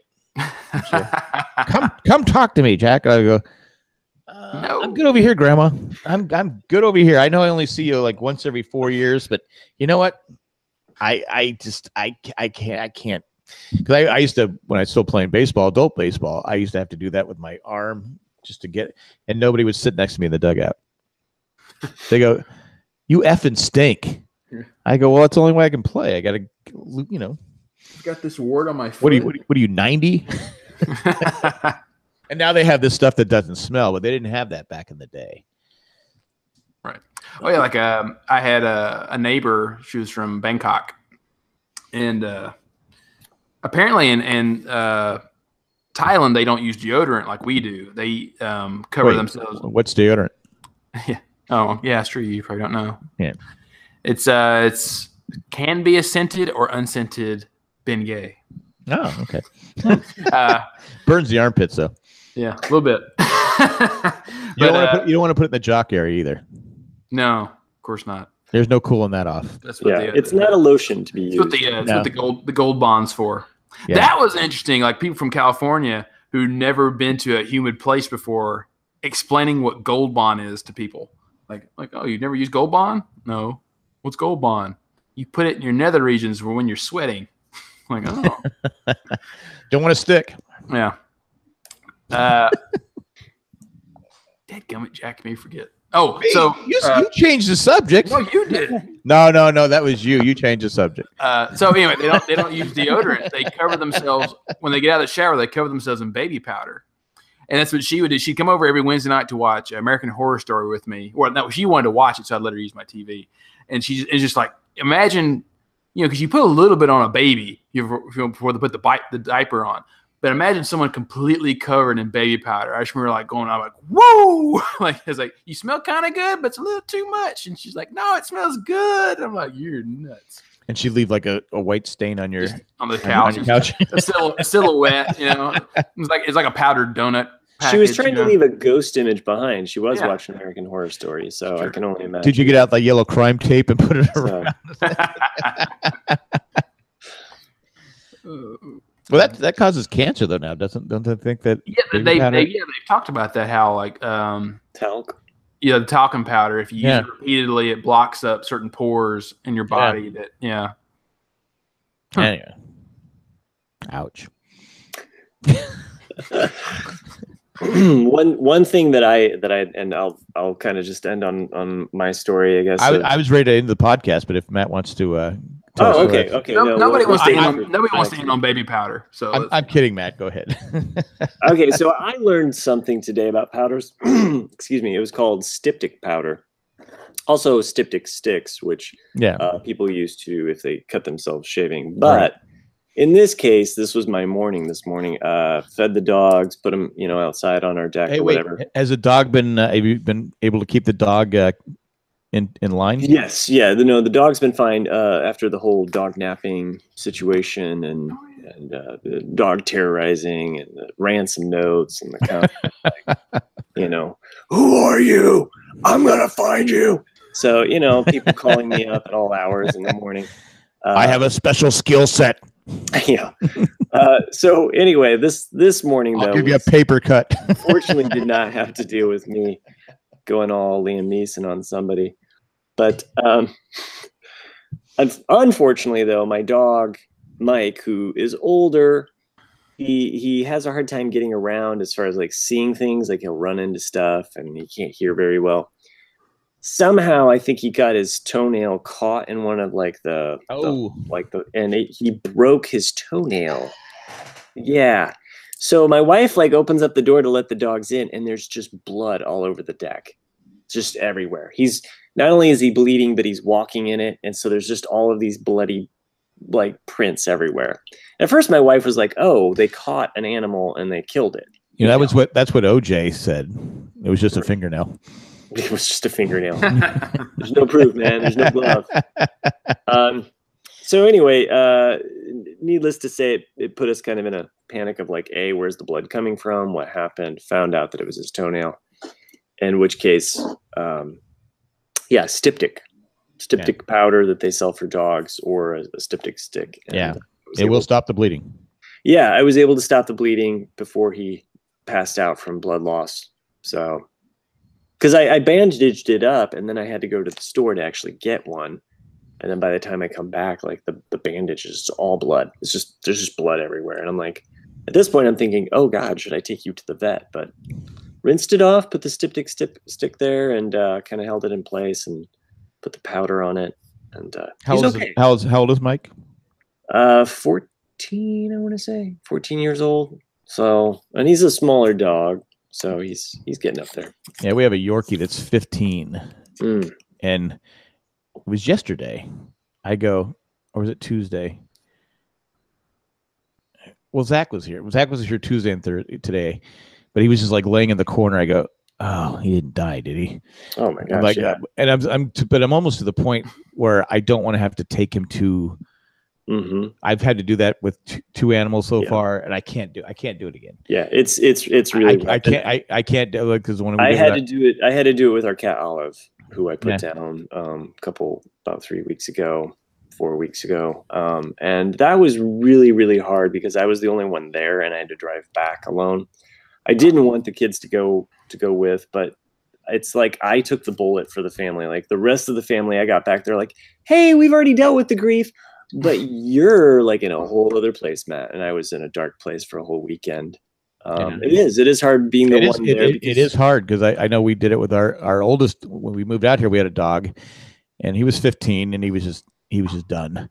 Mm-hmm. And I had to work that morning. It was a Friday morning, and my wife and I said, "Okay, we'll take him to the vet when you get." I go, okay. So I'm bawling the whole way, and then I put the leash on him, and this dog hated a leash, hated to go for a walk, hated his parents were champion dogs, and they were show dogs, and this dog was just stuck. We used to say he was stuck up, but he starts wagging his tail, and I just start I'm bawling all the way to the vet, and they go, "Do you want to come back?" I go, "Why would I want to come back? Why would I want to come back and watch that? There's no way." And I'm bawling the whole way. So then I felt guilty. So the next one was the cat that was my cat. Yeah, the cat that when I had shoulder surgery, all of a sudden he kind of adopted me, and he's just stayed by my side. So it became my cat. Actually, we stole it from Colleen and Jay. They wanted it, but it became my cat. I said, I'm not giving him up. It's my cat. But he had issues, and we had to put him to sleep. I'm just bawling, and I go, I didn't even cry when my grandmother died. Why am I crying for this cat? But I said, I told my wife, I said, I hate to wish this on it. I go, I don't want to have to take him to the vet. Right. No, I've the same thought has crossed my mind, Jack, when I've come home, and I'm like, there's times in which I'm like, is he? Oh, nope, he's fine. Okay, good. But there is that moment though where I'm like, I would almost prefer finding him at this point. Yeah. Because then I don't have to deal with because it is a choice at some point. Yeah. And it's going to become a choice where he's in too much pain, he's in too much discomfort, and I have to be the one that says, okay, now's the time, and I just, it is rough. And, I don't not want to end the podcast on a down note. I don't want to have to be that guy that has to do it again. But anyway, Beat the Geeks is is a great. Look it up on. I'm sure it's on Netflix or YouTube. Right? There's a whole dog category on there. I'm sure it's a riot. And if you need something to cheer yourself up on.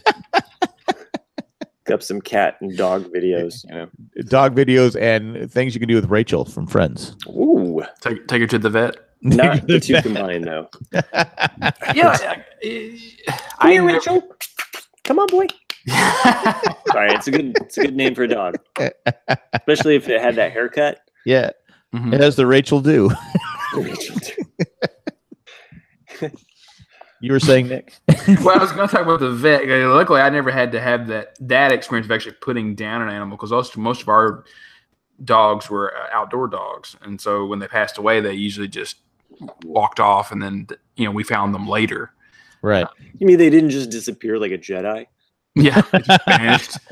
But no, like it's one of those things that you always remember those moments though, because they kind of scar you in a way. Because they say that dogs have the mental capacity of like a 6 to 8 year old child, and I always remember that going into the vet with my dad and the dogs for their checkups or what Matt? Don't tell me that. I don't need to know that. Oh, I'm sorry. That's like some facts I just don't need to know. I thought that was common knowledge. I'm sorry. His son's 8.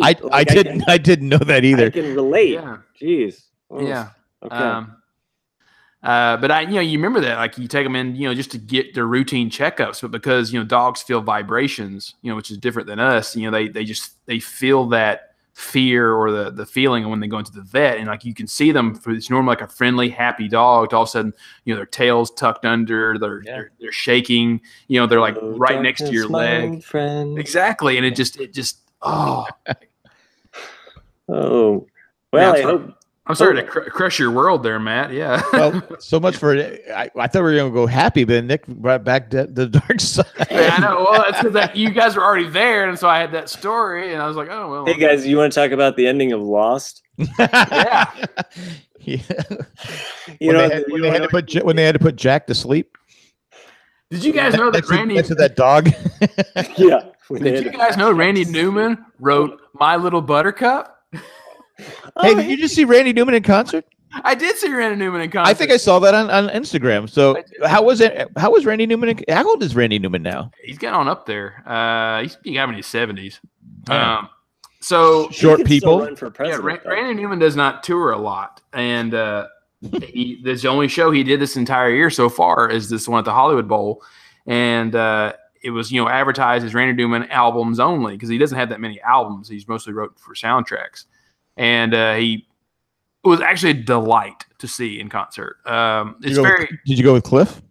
No, I went to the Star Wars one with Cliff. I gave Cliff a list of every show I was going to see at the Hollywood Bowl this year, and he only elected to see 2 shows with me.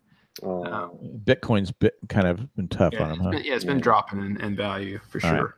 But Randy, because it was like he is he's a storyteller, and so that's kind of the way he was. He'd make a lot of jokes. Like I remember, like the one I remember the most was because I thought it was funny. Was better be because this show needs it.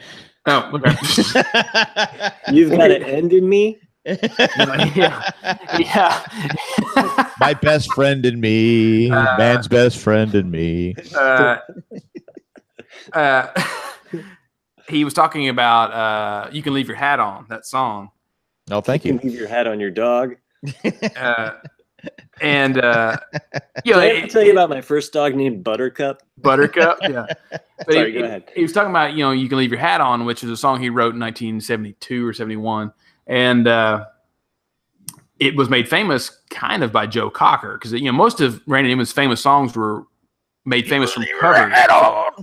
But he was talking about that. He goes, I wrote it in this chord, and he was playing it, and he goes, but then Joe Cocker did it in this upper sixth here, which makes it more happy and bright. He goes, I guess he was just more happy about having sex than I was, and like but that's like anyone telling stories about musicians and like why they choose certain chords and like why they wrote the songs. Like I love that kind of thing, and because it really identifies with the crowd. I like it because I don't listen to the songs for what the words say.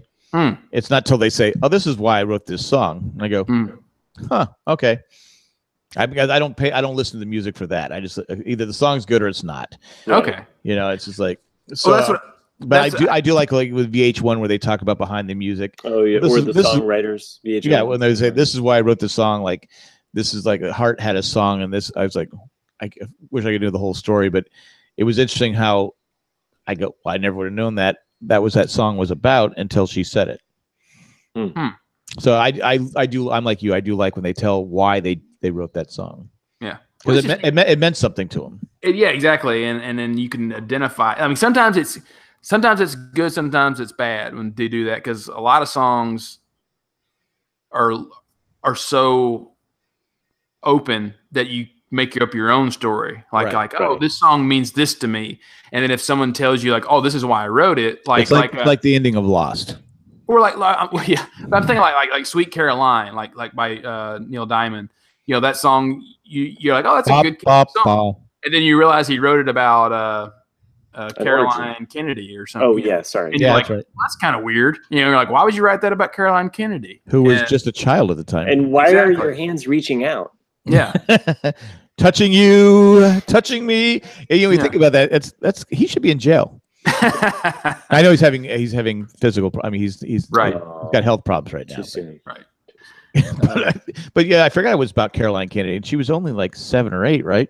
Right. So that's so it's like one of those things where like you always remember that from that point on. You're like, why'd you write that about a kid? Okay. Yeah. But so maybe it was to make her feel better that her dad died or something like that. Yeah. Well, who's your daddy now? I don't know, something like that.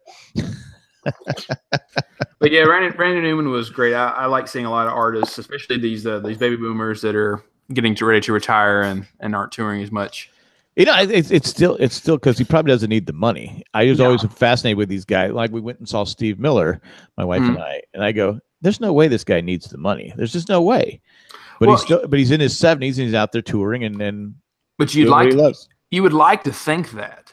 But when I talked to David Crosby, who you haven't got on the podcast yet. No. But I think it's in 2014, 2015 when I was talking to him about it.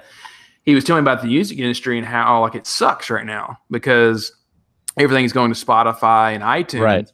And they're not making any money off that. You could get literally 300,000 listens on Spotify and you'll make 10 cents. And iTunes, you don't get any money off of those sales either. He said the only way I make money now is off touring and vinyl record sales, because that is. But I'm saying, a guy like who's, unless they didn't invest their money right and they live foolishly, because I know Journey, the guy, the bass player, was it, Greg, what's his name? Anyway, he lost all his money, so he said, "Yeah, I'm happy we're back touring," because he lost everything. Mm. Because Journey at one point was making, sold 90-something million, whatever they sold, 68 million, whatever they sold a lot of albums. But he lost it all. And it's just like, God, how do you? But it's just human nature. People like to spend money, bad investments, and you think the gravy boat's going to keep going, and it doesn't. Right? Yeah. It's like Matt in this podcast. He just thinks it's going to go forever. I'm just glad he disappeared off the screen, and I thought maybe he died. I came back. I thought you guys were talking about somebody else, but glad that it was just about that. I thought he was looking to take another pet somewhere. I don't know. No, just taking another pet somewhere. I was just making some pet sounds. Okay. Anyway, but I that's good. You saw Randy Newman in concert, and yeah, I mean, I've been doing it for a long time. I've been slowly checking off all the artists I want to see live. Who's left? There's not that many left now. Still kick my David Bowie. Yeah, David Bowie is one that I always constantly David Bowie was one of the ones that kicked myself, because I was going to see him in 2004, and then he had his stroke, and then he never toured again. And that 2004 concert was like his last great. I mean, there's a really good album that came out of that too. Alive. Yeah, I want to see. I want to see McCartney, but better than Reality. But yeah, I want to see McCartney, but he doesn't tour that often. He tours all the time. I know. But he doesn't come to Raleigh though. Yeah, it's one of the things that living in the South always bummed me out. Is there's lots of artists that never come. Well, they don't come to San Diego either. No, because they go to L.A. And so if you really wanted to see someone, I got to drive up to L.A. Yeah, I mean, I had to go see Boston in L.A. Right, but that's what it's one of the people ask me that who know I'm not from L.A. They go like, "Oh, do you like L.A.?" And I'm like, "Well, it's got its pros and cons like any place." And I'm like, I love music, so that's what I would say. I was like, there's so many artists that I never would have gotten to see if I still lived in Tennessee that I've seen now, and I'm happy that that's happened. I mean, I saw Van Halen a couple of years ago, but that was at their, they should not have been too. Well, David Lee Roth should not be singing. No, he's done. I mean, in fact, I think said it. People were yelling at him because all he was doing was telling stories. Mm-hmm. I thought they were fascinating. I just sat there. I was like, because he couldn't sing anyway, so I was like, okay, I'd rather just hear him tell stories. The music was still good because Eddie Van Halen. Well, you're a podcaster too, so you're like, oh, this is speaking to me. Yeah, exactly. But people are, please shut up and sing. I immediately think of the wedding singer. Well, I have the microphone and you don't. Yeah. So you will listen to every damn word I have to say. Yeah. But it's like because I growing up I loved Van Halen, but I finally saw him in 2015, 16, well past their prime. But it's what it is. As long as you get to see, it's like when I saw I'd been meaning to see Paul Simon or Simon and Garfunkel since like '98. And who are they? Oh, they're like this. They had like a one-hit wonder back in.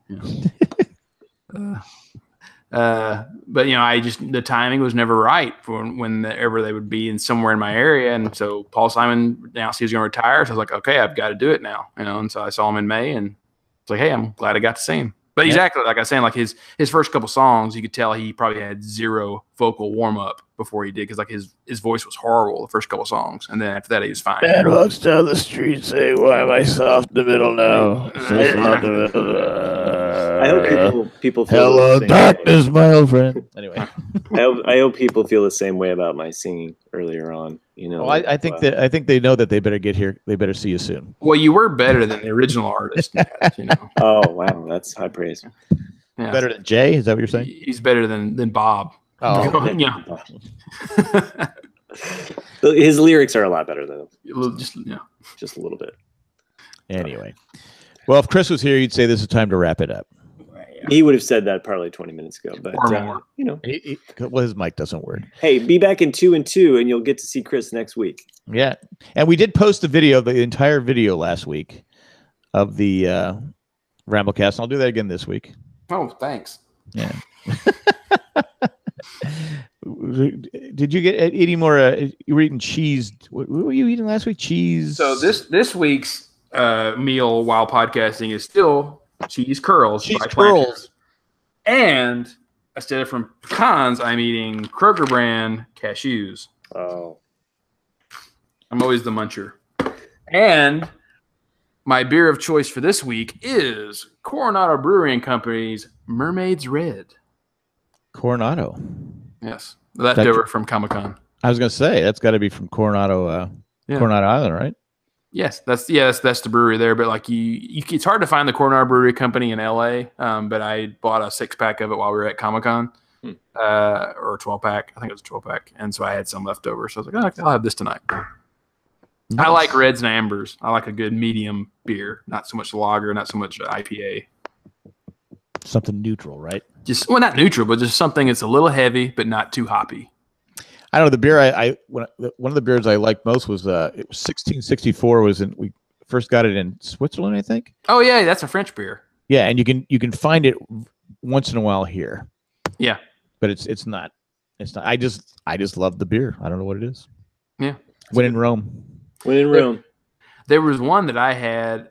Where was I? I think I was either in Belgium or northern France, and it's called Edelweiss, which is Edelweiss, and there has to be something in it other than beer, because I remember every time I drank it, I would have the trippiest freaking hallucination drink every night, and I was like waking up going like, what did I drink? We should give Matt that the next time he does the intro. I don't think so. We want me to verbally say the things, and then you can give it to me. Okay. So anyway. So on that note, do you guys like to shop Amazon? Who doesn't? Bought some shoes on there the other day. Did you? Mm-hmm. Amazon taking over the world. Over the world and small businesses everywhere. But if you want to help us out, though. Yeah. You can go shop Amazon. Go to amazon.com/jayandjack or jayandjack.com/Amazon, or just go to jayandjack.com. The easiest thing to do, there's a little button there that says shop Amazon. It looks like your normal Amazon page, but every little bit you buy helps the podcast, helps this podcast and all the other podcasts on the Jay and Jack Podcasting Network. And do what Chris suggested. I did this myself because I do have an Amazon app on my phone, but I also went to the actual Amazon link that Jay and Jack always promote on their website.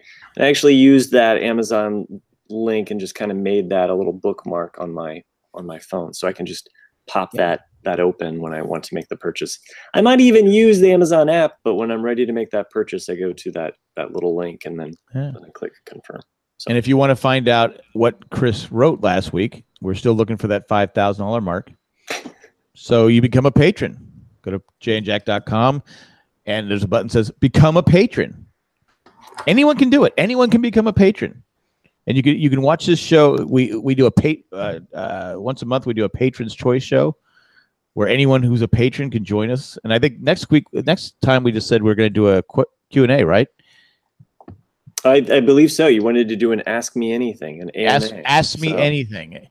Oh, you mean for that next After Dark? Right. So if you want to ask, say you're dying to ask Nick something. No, that's not possible. And you then the one thing you if you're a patron, you say, I want to ask Nick a question. I don't want to be interrupted. Who's Nick? You mean the other guy? The other guy. You can ask the other guy a question. You can ask, or Matt, if you're the most popular podcaster in the history of podcasting. I doubt that, but I may or may not be on that podcast. So I'm trying to skirt some certain legal issues, so I don't know if I can do anything. Oh, skirt. Right, so you're leaving us for another podcast? He is. Colleen announced he's going to be the 5th broadcaster. I have no knowledge of this, so these are new events that I'm not in control of. These other people and what they're saying. There's collusion going on here, but I'm not going to start something. He's a typical free agent. That's what he is. You read this on Facebook? Because you can't believe everything you read on Facebook. So, but anyway, become a patron. Come ask Matt a question, the other guy a question. Chris, you can ask him a question. You can ask me a question, and we will answer those questions to the best of our ability. I do not recall will be my answer for almost 90% of them. but with this time we thank all our patrons, but we thank 6 patrons. 6 Tack from Tokyo, Eka Rickner Glaffelder, Molly the Millennial, Ed the Creepy Letter Carrier, Joanne's Got a Plan. Is that what we said? Joanne with the plan. Yes. And Maggie the Magnificent. Thanks for doing what you're doing. Thanks for all the patrons. Thanks for everybody that does it. We couldn't do it without you. We wouldn't do it without you. If you'd like to give us a 5-star review. A 5-star review. Again, if you can only afford a 4-star review, we don't want it.